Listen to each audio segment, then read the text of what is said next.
The Euro 2024 final, welcome to Berlin. A month long of football has come down to tomorrow, and me and my dad are gonna predict it. But why are you here, you mug? Theo, I'm in Edinburgh in Scotland at the moment, and every building has a Spanish flag draped over it. People are walking down the streets in Spanish replica tops. Olympia Stadion welcomes in over 70,000 fans for the biggest game of the year. So smash the like, because this is the final time I'm actually going to sit down before the final. It has been an incredible month of content, and Thogdad even sacked it off. I can't believe it. Less of that. Now, Theo, 50 games have led up to this point in the tournament. I want to ask you, has it been a good tournament for you? Yes, I've loved it, and it's been all about the different stories. The Turkeys, Netherlands getting far and then they failed against us. England coming good at the end. The Gareth Southgate passion. I feel like our nation has been a big story of this tournament, and it does make me feel really proud. And if I ask you, Theo, what has been your favourite moment of this tournament? When Ollie Watkins scored against the Dutch, or when Jude Bellingham scored against Slovakia. Those two moments peaked my life. Or when Trent Alexander-Arnold put the penalty away to kick Switzerland out after their cocky fans were giving us crap all day. Spain, head-to-head against England. It's 8 wins to 3. They already have their Euros trophies. They're 8 wins unbeaten, which is a Euros record. Luis de la Fuente's got them playing beautiful football. But one thing I remember against France is when they went a goal down. If that happens again, we will strangle out the game. We will make it tough. We will make it horrible. So if there is another Deschamps moment where they go 1-0 up, as Kolo Muani made it in the semi-finals, I really think the mentality changes in a final. So if England can stop conceding first in one of the games, and it could be now, I think it could really help us. Wow, that is a big statement. Something has changed. Coming into this tournament, Theo, we were the favourites, according to the bookies. Going into this final, we're not. We're not the favourites, psychologically, we're expected to lose this. Which is funny because the only player missing is Pedri due to injury. But we've seen Dani Olmo come in, who's the leading top goal scorer with Harry Kane. So them two, whoever scores in the final will get the golden boot, which is really interesting. The reason they're favourites though, Dad, is their manager won the Euros with the under-19 squad and the under-23 squad. And now he's going to win it with the senior team. Spain, behind the scenes, know how to get things right. Look at the winning mentality of the Spanish team historically. They've been in 5 major finals and they've won 4 of them. They have won this Euros 3 times. So if they win it today, they become the best country in Euros history. Can we possibly overcome that? Because psychologically, Spain have the advantage. I want to talk about England for a second, Dad, because I think that there's a manager that deserves more respect.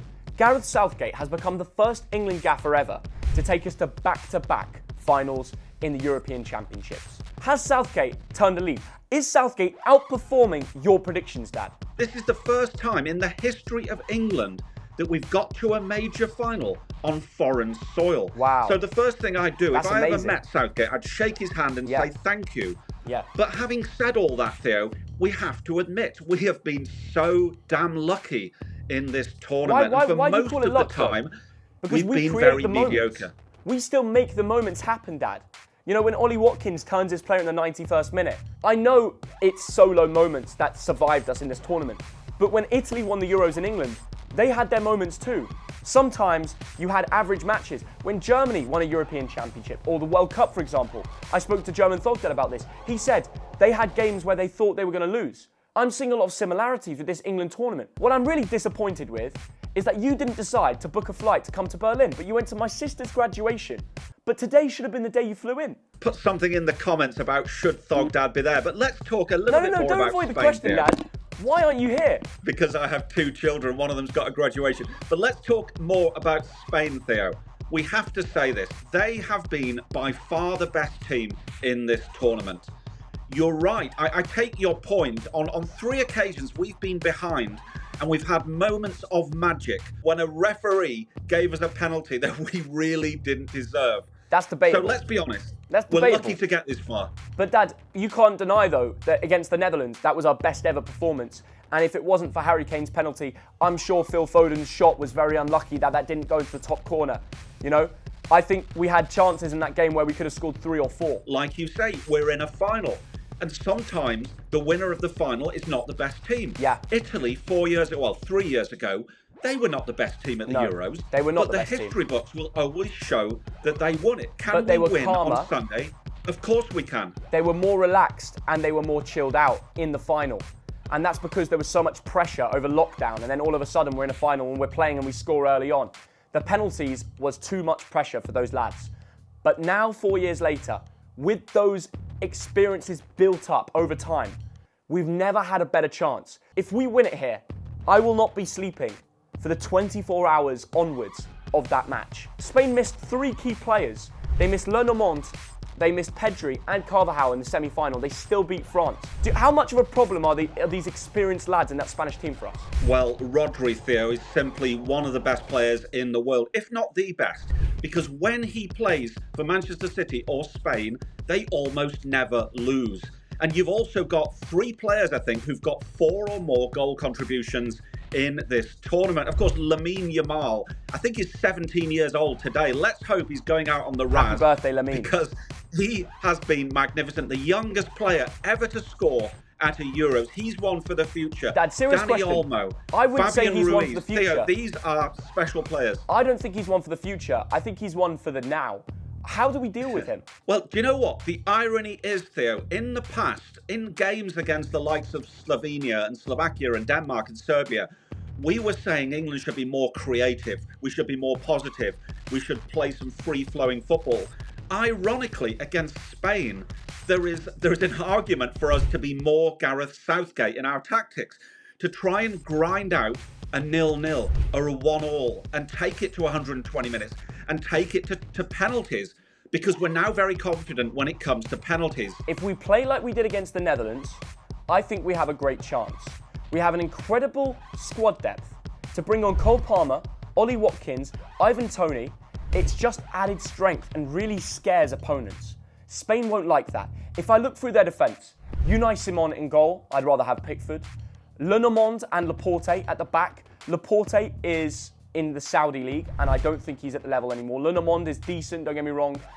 Yes, Cucurella's had an outstanding tournament and Carvajal at the back, but we should be getting past that defence, Dad. I know Rodri sits in front of it, who's the best player in the world, there's no doubt. There's a lot of holes in that Spain defence, and if we attack at them, I think we will score. Theo, the semi-final against the Netherlands was a great game of football, great to watch, particularly that first half.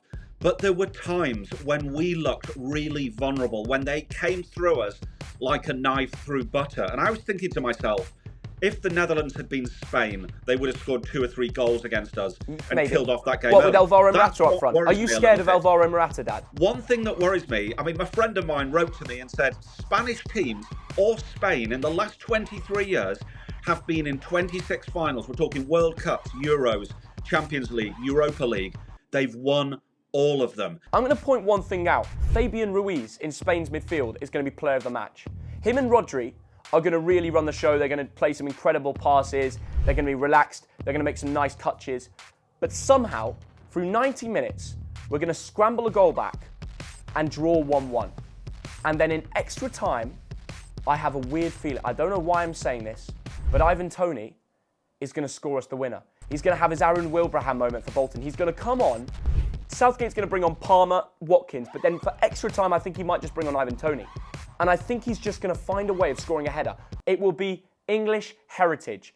I will be telling my grandkids I was there. This will all be about fine margins, maybe a refereeing decision, maybe a moment of magic from one of those incredibly big players in this game. But I'm sorry, I'm trying to look at this objectively. I've looked at the first 6 games played by Spain and England. I've looked at history, and I'm saying that we will lose this one. Spain 2, England 1. No, Thogdad, how can you say that? Well, part of me is hoping that I'm wrong again. I want to be clipped for getting all this wrong. I thought Switzerland would beat us. I thought the Netherlands would beat us. I'd like to be wrong again, but I don't think I will. I just think we're playing a better team who's playing better, who's got a better record in major tournaments. But if I'm wrong, my goodness, the bevies are out, aren't they, on Sunday night? If I can really end this chapter tomorrow and say, yes, we lifted that trophy and I was there for it and I covered the whole tournament for you guys, I don't think my life will ever peak as high. Come on, Gareth Southgate and the boys, Bring it home. Bring it home. Thank you for watching. Let's see what happens. Come on, England!